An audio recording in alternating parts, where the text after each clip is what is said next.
जरा सोचिए, एक आदमी जिस लड़की से प्यार करता हो उसके अंदर एक डीमन हावी हो और वो डीमन उसे सेक्स के लिए सीड्यूस करे और वो खुद को काबू नहीं कर पाता, जिसका परिणाम ये होता है कि उन्हें एक बच्चा होता है जिसके अंदर भी डीमन होता है। कुछ ऐसा ही हम देखने वाले हैं आज के इस मूवी में, जिसका नाम है द एक्सोर्सिज्म ऑफ गॉड। कहानी की शुरुआत में हमें मेंगली नाम की एक लड़की को दिखाया जाता है जिसके ऊपर एक डीमन हावी हो चुका होता है और वो पूरी तरह से उसके कब्जे में होती है, इसलिए उसके घर वालों ने उसको बेड से बांध कर रखा था। मेंगली के घर वाले उस डीमन से मेंगली को बचाने के लिए एक फादर को अपने घर बुलाते हैं। फादर मेंगली की फैमिली को बाहर रुकने बोलकर खुद मेंगली और उस डीमन के साथ रूम में बंद हो जाते हैं। अब फादर वहां पर एक कैमरा सेट कर देते हैं और मेंगली के अंदर से उस डीमन को निकालने की कोशिश करने लगते हैं। वो डीमन फादर को बहकाने के लिए उन्हें सीड्यूस करने लगता है, लेकिन फादर लगातार मंत्र पढ़ते रहते हैं। इसी बीच हमें पता चलता है कि फादर मेंगली से प्यार करते हैं और ये बात उस डीमन को भी पता होती है, इसलिए वो डीमन फादर का ध्यान भटकाने के लिए फिर से उसे सीड्यूस करने लगता है, लेकिन फादर खुद को कंट्रोल करते हैं और मंत्र पढ़ना जारी रखते हैं।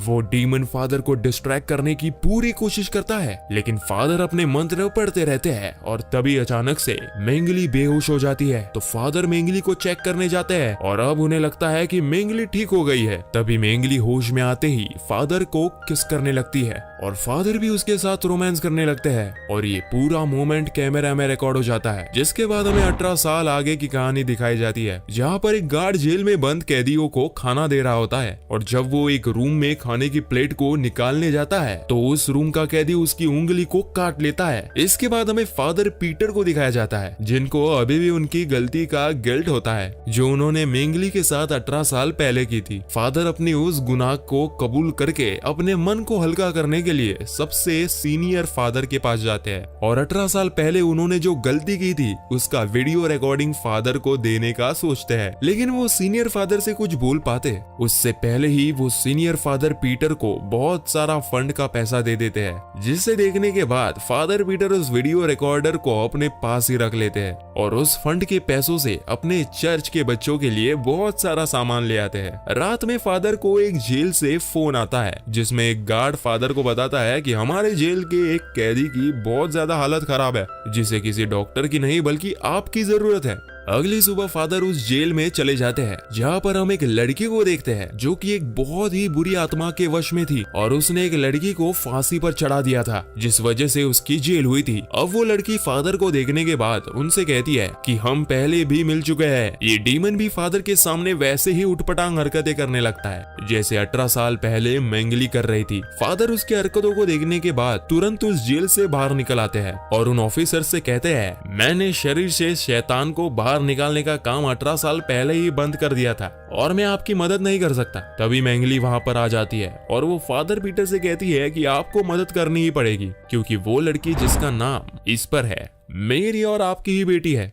दरअसल जब फादर उस रात मेंगली के शरीर से उस डीमन को निकाल रहे थे, वो डीमन मेंगली के शरीर से निकलने के बाद फादर के अंदर घुस गया था और उसने फादर को अपने वश में करके मेंगली के साथ सेक्स किया। इसके बाद मेंगली प्रेग्नेंट हो गई और अगले दिन मेंगली ने किसी से कुछ कहे बिना ही शहर छोड़ दिया और थोड़े समय बाद उसने फादर के बच्चों को जन्म दिया। मेंगली फादर से कहती है, तुम्हें ही हमारी बेटी को बचाना होगा। इसके बाद फादर अपनी 18 साल पहले की हुई गलती के लिए मेंगली से माफी मांगते हैं तो मेंगली भी उन्हें माफ कर देती है। फादर पीटर अपनी बेटी को बचाने के लिए अपने सीनियर फादर माइकल के पास जाते हैं और सारी बातें उन्हें बताते हैं, लेकिन फादर पीटर उन्हें ये नहीं बता पाते कि वो उनकी ही बेटी है। फादर एक्सोर्सिज्म वाली वीडियो टेप को भी जला देते हैं। अब पूरी तैयारी करने के बाद फादर माइकल और पीटर उस जेल के सारे स्टाफ को बाहर निकालकर उस जेल के अंदर जाते हैं। एक डॉक्टर भी इस काम में उनका साथ दे रहे थे। तभी अचानक से वहां की बिजली चली जाती है। डॉक्टर जब चेक करने जाते हैं तो उन्हें एक पुलिस ऑफिसर की डेड बॉडी बहुत ही बुरी हालत में मिलती है, जिसे देखकर वो डर कर फादर को आवाज लगाने लगते हैं। तभी उन्हें वहां ईस्पर दिखाई देती है। वो ईस्पर को इंजेक्शन लगाकर उसे बेहोश करने की कोशिश करते हैं, लेकिन वो उनके ऊपर ही हमला कर देती है। डॉक्टर की आवाज सुनकर जब दोनों फादर वहां पर आते हैं तो डॉक्टर बहुत ही बुरी हालत में होते हैं। वो फादर को वहां से भाग जाने के लिए कहते हैं। इस दौरान वहां पर बहुत सारी शैतान आ जाते हैं। दरअसल जेल में जितने भी कैदी थे, ईस्पर के अंडर के डिमोन ने उन सबको जेल से आजाद करके अपने कब्जे में कर लिया था।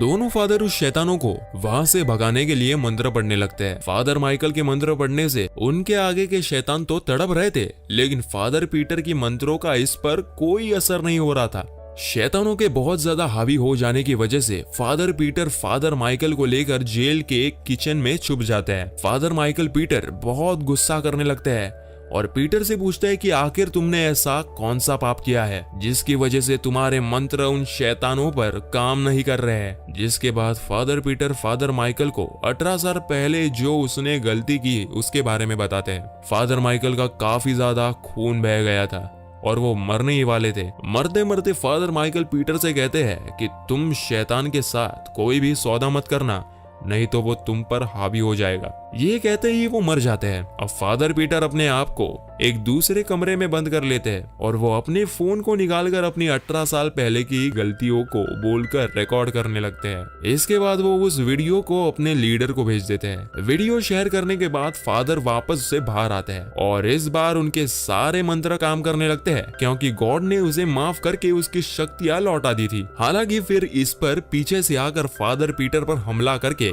उन्हें बेहोश कर देती है और जब फादर पीटर को होश आता है तो वो ढेर सारी चेनों से बंद होते हैं और इस पर उन पर एक्सर्सिज्म कर रही होती है। अब फादर पीटर उस डीमन से कहते हैं कि मेरी बेटी को छोड़ दो। फादर उसे गॉड के नाम पर अपनी बेटी को छोड़ने को कहते हैं, जिस पर वो डीमन कहता है कि मैंने अगर तुम्हारी बेटी को छोड़ दिया तो तुम्हारे चर्च की अनाथ बच्चे नहीं बचेंगे और तुम्हें अपनी बेटी या उन अनाथ बच्चों में से किसी एक को चुनना होगा। फादर उस डीमन से कहते हैं कि नहीं, तुम ऐसा नहीं कर सकते। आखिर तुम चाहते क्या हो और तुम मेरे साथ ऐसा क्यों कर रहे हो? जिस पर वो डीमन कहता है कि तुम्हें मेरे साथ एक सौदा करना होगा। वो फादर से कहते हैं कि मैं तुम्हारी पवित्र आत्मा चाहता हूँ, तुम अपने अंदर से गॉड को निकाल दो, मैं तुम्हारे चर्च के बच्चों को और तुम्हारी बेटी को छोड़ दूंगा।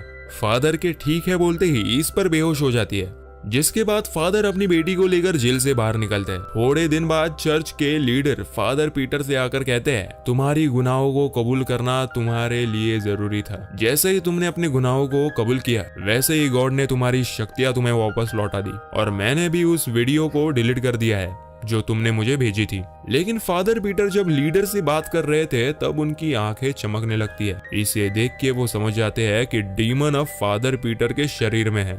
जिस पर वो फादर पीटर से पूछते हैं कि तुम उसके शरीर में क्या कर रहे हो?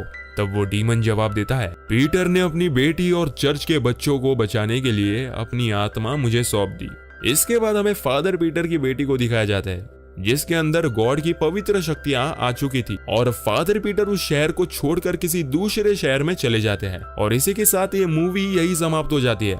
दोस्तों, जाने से पहले आपको एक मूवी सजेस्ट करना चाहूंगा जिसमें कुछ लोग मिलकर करोड़ों की चोरी करते हैं और पुलिस को ये बात पता रहती है, लेकिन फिर भी पुलिस कुछ नहीं कर पाती और वो लोग अमीर होकर आजाद घूमते हैं। यहाँ क्लिक करके देखिए इस मूवी को जिसका नाम है the heist of the century. और वीडियो पसंद आया हो तो वीडियो को लाइक कीजिए और ऐसे ही एक्सप्लेनेशन के लिए चैनल को सब्सक्राइब जरूर कीजिए।